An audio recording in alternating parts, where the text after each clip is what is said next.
cast their ballots today in the first national election since 2016. There were reports of long lines, problems with older voting machines, and a spate of bad weather across the East Coast. William Brangham is up in our newsroom with the latest on how the vote has been going today. William?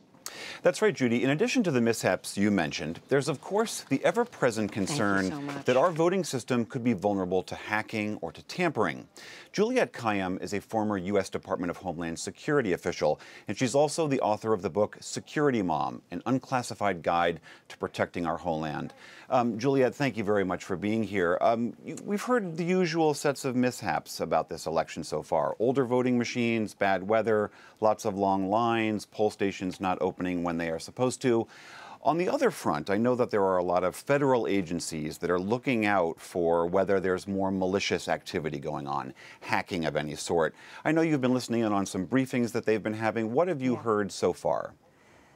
So I'd put this whole issue about voting into 4 different columns right now for everyone. So the first is hacking, the thing we feared the most, or the Russians getting in, changing votes.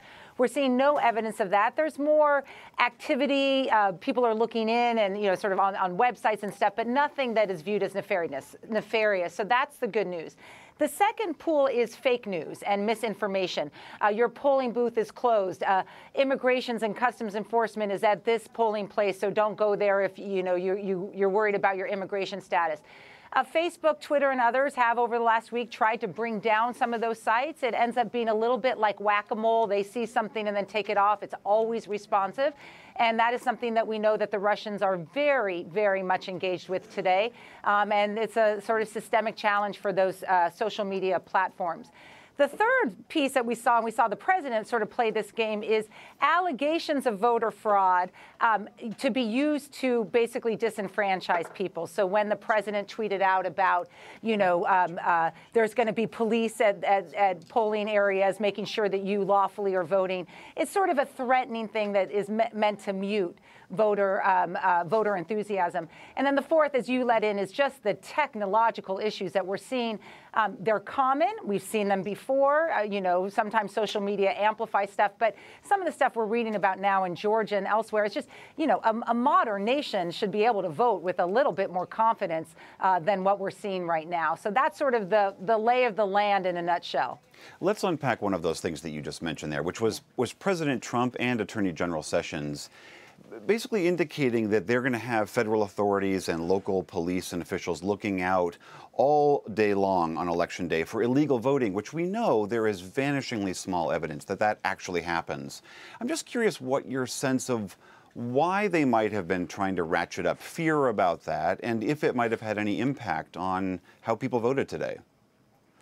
I think it's hard to measure what the impact is, but it definitely was a form of voter intimidation, if not sort of an attempt to suppress voter turnout, because certain communities that may lawfully be able to vote may be nervous about a friend or a family member, or you might be nervous, even if you're allowed to vote, that you might be challenged or questioned while in line. So I viewed that tweet as about as close to sort of, welcoming of a kind of voter suppression that you could imagine from the president of the United States. There's just simply no proof of what the president was alleging, and certainly threatening the use of immigration or law enforcement resources was just a fear tactic that we'll see if it worked today, just given the numbers that we're seeing in terms of voter turnout.